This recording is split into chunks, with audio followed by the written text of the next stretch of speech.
If you were to pay a parent based on their abilities as a parent, would it be in the first year or would it be in the 18th year? Probably the 18th year, because they know more. They know more and they've done it for longer and they have more experience and they know, well, if I do this, this happens, or you just have more to pull from. That's why when I found personal development, I knew that was the true solution to the world's challenges. The effect we want is a brighter, better world. The cause that can create that is people focusing on becoming better and brighter each day. Next Level Nation, welcome back to another very special, as always, episode of Next Level University, where we teach you how to level up your life, your love, your health, and your wealth. We hope you enjoyed our latest episode, number 1063, Why You Need Someone in Your Corner Pushing You. That episode is doing very well. And shout out to all the new listeners. We have had a bunch of listens in the last week, so thank you to all of the new members of the NLU family. Today, for episode number 64, I almost jeffed, one huge reason why people don't make more money. I texted Alan the other night.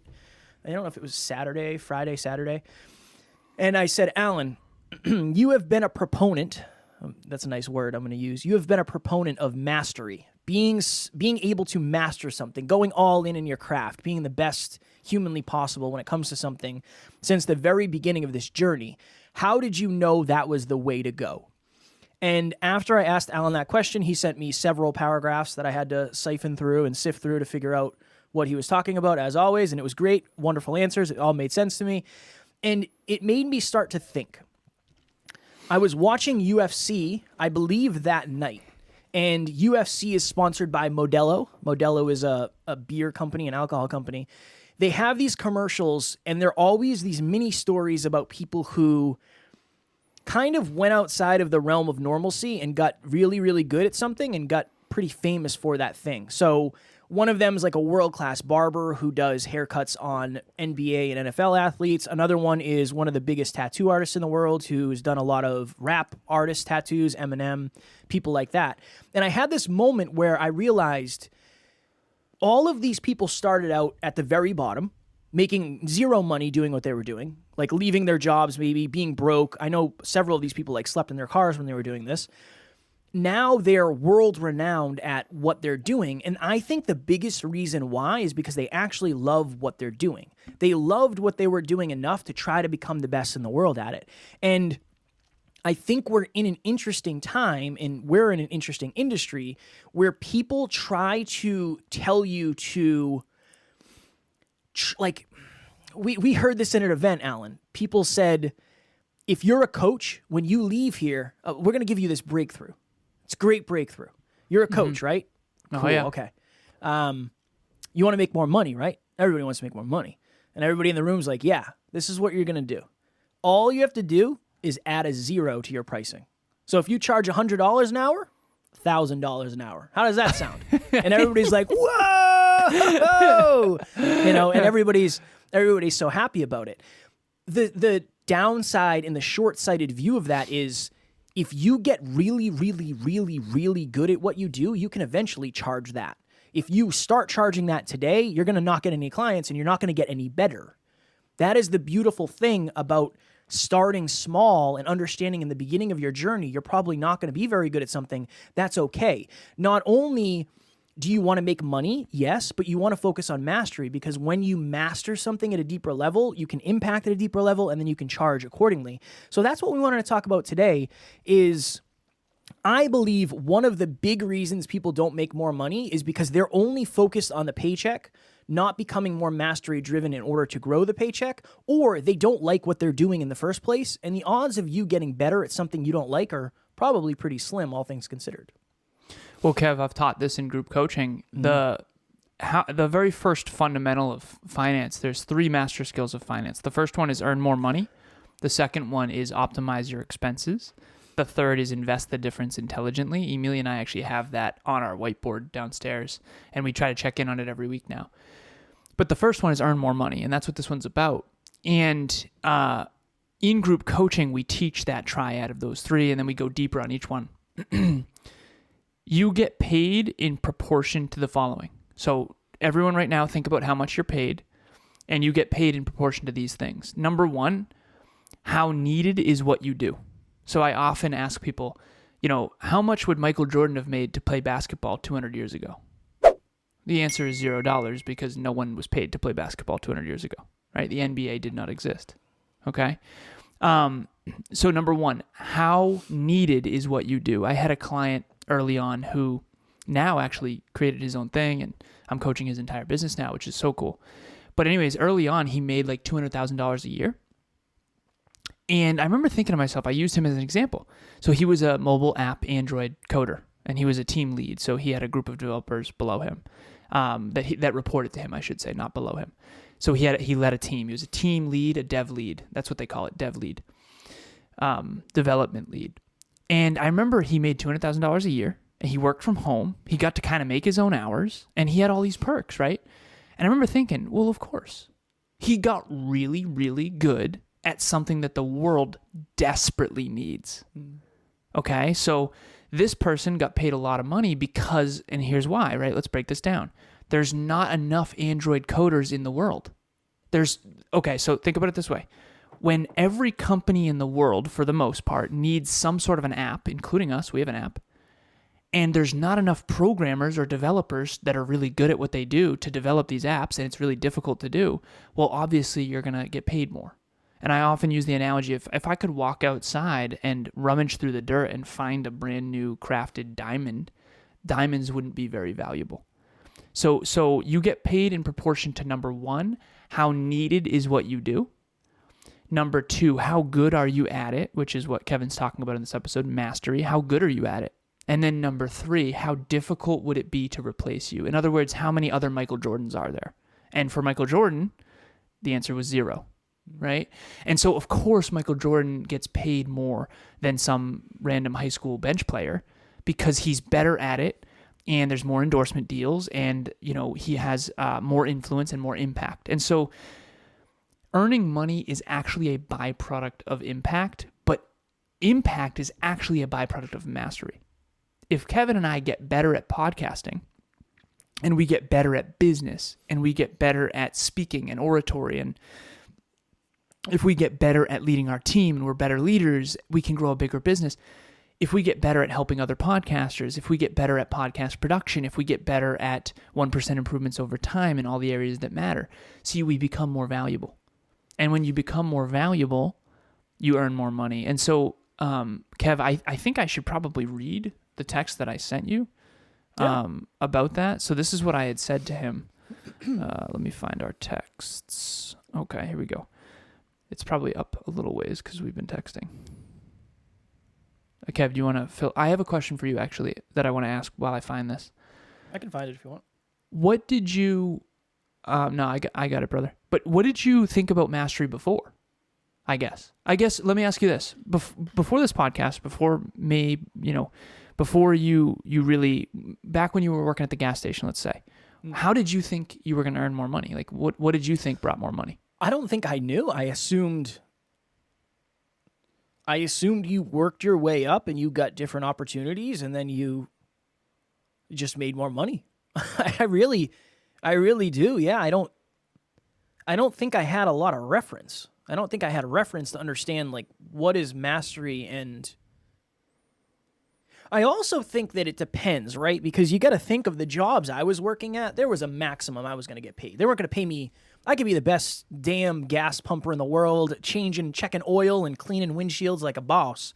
But, they're going to pay me $10.25 an hour because that's probably the cap there. So, well, that's the third one, is how difficult would it be to replace you? It's not difficult.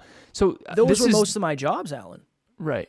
Most of my jobs were, it's not super hard to find somebody else to pump gas. You don't necessarily need a college degree. You don't have to have any outstanding skills. You don't have to have a higher education necessarily. So I think a lot of my jobs, one of the reasons I job hopped so much is because there weren't high requirements to get into them. Really. And I have nothing against those. I mean, I'm not trying to say that from a negative standpoint, but that actually helped me because I didn't have a college degree. I didn't have a great resume. I didn't have great referrals or references or, letters. That wasn't what I had. Hi there. This is Dr. Tarryn MacCarthy, and I am the host of the Business of Happiness podcast, which would not be in existence were it not for the one and only incredible Kevin Palmieri. Seriously, I am so indebted to Kevin for the service that he provides. Every week he meets with me. He has been coaching me on how to initiate and launch this podcast. He helped me put it together with his great expertise, and every week his whole team works tirelessly to get these podcasts uploaded to Buzzsprout and to deliver my content to my audience. I am so grateful. I couldn't say enough about him. In fact, we've been working together so well. I've seen so much wonderful input from my listeners and asking me for more that in just a few weeks, we're going to be doubling the number of podcasts we produce per week. So this trajectory is just flying, and I'm really enjoying the whole process. So I couldn't say enough about him. Please, if this is something you're considering, I highly recommend him. And reach out to me anytime if you have any questions about our experience. Good luck. Bye-bye. Well, and I talk about this often. So my first job was I was a cart kid and a busboy. I made $7.25 an hour, and then I had some tips when I was cleaning people's clubs and when I was a busboy as well. The waiters and waitresses would tip me out. But I remember talking about how that's exactly, even back then, and maybe this was my understanding of math, I don't know, but I was like grateful for that. $7.25 an hour back then was the minimum wage in Rhode Island. I think in Mass it was like $8. I don't know. But, and I worked for a golf course in Rhode Island called Crystal Lake. But I remember thinking like, this is good. I'm 17. Yeah. 17-year-olds aren't very valuable. And I don't, economically speaking. So, you know, don't get me wrong, I also went to college with someone who was on Tech TV at age 11 for modding the Xbox, and you know, there's exceptions to these rules. There's some very, very wealthy young people, but for the most part, when you're 16 years old, think about those three, right? Number one, how needed is what I did? Okay, well, busboy and cart kid is pretty needed, but number three, how difficult would it be to replace me? Not difficult at all. Call the next high school kid who needs a job. Right? You get a high school kid just to show up on time and you're already in the green, you're winning, right? So I think that people have trouble with economics because they don't fully understand it. And I remember I painted up in Maine for 3 months and I made $8 an hour under the table. And the under the table thing is a whole nother thing because it's like, you know, was that aligned at the time? It was. But I wasn't a great painter, at least not yet. I got pretty good, I think, later, and we actually painted our deck, and I thought I did a pretty good job. And we also painted Emilia's office, which is cool. So these skills compound. I guess let me just say this. When you're young, I think this is why young people have low self-worth, genuinely. If I could show the world's wealth, 95% of it would be in the hands of people 50 and older. That's just how the math works. It's the compound effect. And again, if you're a new listener, as you come on this journey with us, you'll understand more and more and more of what I'm saying. But let me read the text that Kevin asked me, which was really cool to get this text, by the way. I loved it. I absolutely loved it. I knew you would. Yeah, it was really cool. So he texted me and he said, Alan, you're not allowed to answer this with, that's just the way it works. Because sometimes that's what I'll say, which is kind of a cop-out. How did you know that going all in on mastery would bring everything else? That was the question. I said, Kevin, no, I didn't. I said, I could probably spend a day answering that question, LOL, but in its simplest form, I think it came down to an early understanding of math and science. When everything's an equation of cause and effect, it becomes a never-ending and insatiable search for, 1, which effects do you want, aka results, and 2, which causes create those effects.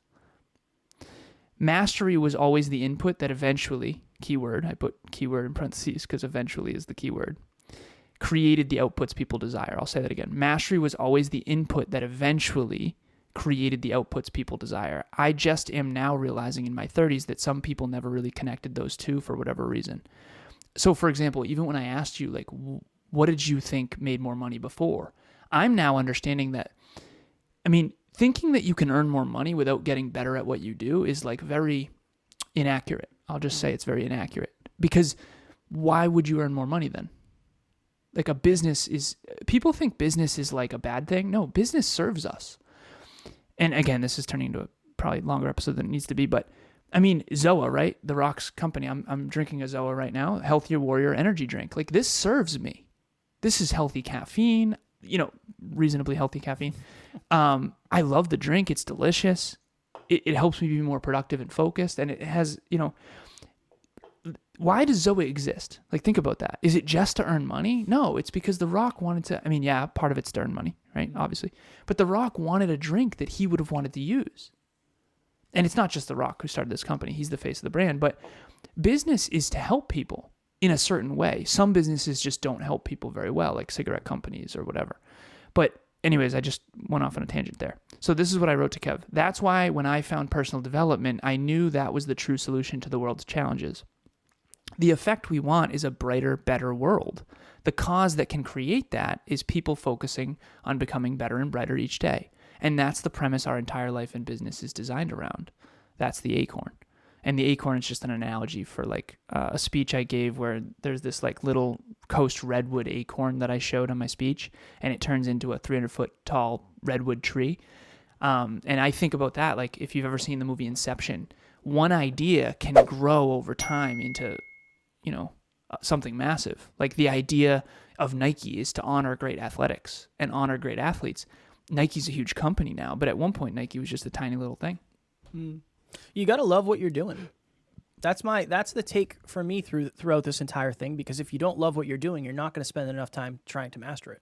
Right. Why would you want to get better at something you don't love? Right. Yeah. Exactly. It's I don't know if it's even possible. I mean, it is. I'm sure it's possible, but it's not. It's definitely not optimal. I work with a lot of coaches, Alan, and it's like sometimes I'll literally say, they're like, "Oh, I can't get any clients." It's like, maybe you're not that good as a coach yet. Right. That's okay. If you're just starting out, I don't expect it to be easy because you're probably not super valuable. No worries. That's par for the course. That's how it works. You started for free. I started for free. So you got did to I. think, you got to think as a, and that's one of the reasons we say free, because when it's free, you're always over delivering because nobody's giving you money and being disappointed in what they're getting back. That's one of the reasons why, especially if you're early, because you're over delivering. But I think of it from this standpoint. If you were to pay a parent based on their abilities as a parent, would it be in the first year or would it be in the 18th year? Probably the 18th year. Right. Because they know more. They know more and they've done it for longer and they have more experience and they know, well, if I do this, this happens, or you just have more to pull from. And this is the last thing before we get out of here, because this episode is dropping. It was supposed to drop 14 minutes ago. So I was chatting. I was at my gym the other day and I was chatting with, there's a new guy working there, and he's only been there for like a couple weeks, I think. And he's like, yeah, they already promoted me to GM. It's awesome. And I was like, that's awesome, man. Congrats. Like, go you. That's awesome. Congratulations. And he's like, thanks, man. It's awesome. I kind of get to make my own schedule. It's cool.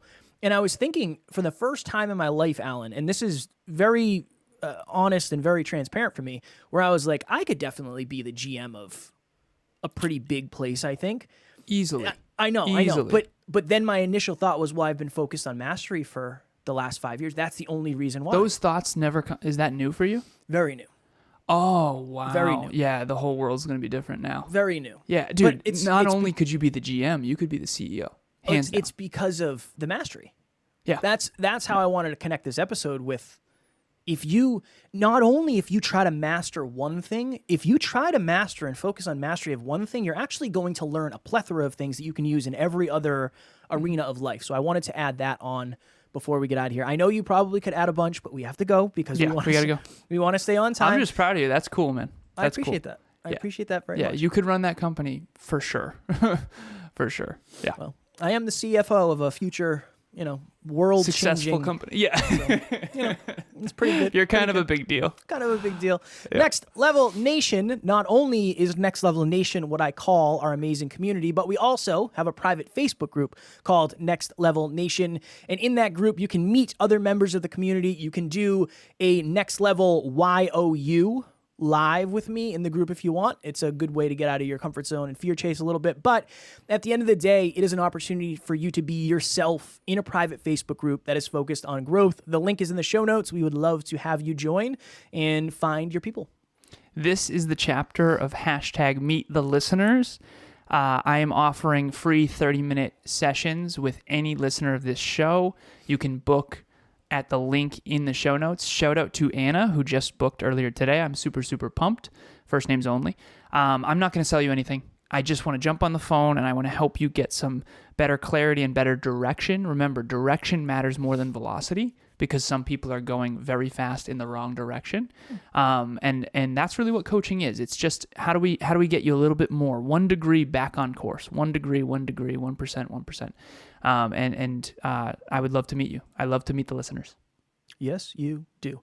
Next Level Nation tomorrow for episode number 1065. Last week's live podcast, Why Many Relationships Fail. That was a fire episode. I enjoyed that one very, very, very much. As always, we love you. We appreciate you. Grateful for each and every one of you. And at NLU, we do not have fans. We have family. We will talk to you all tomorrow. Happy Monday. Please reach out.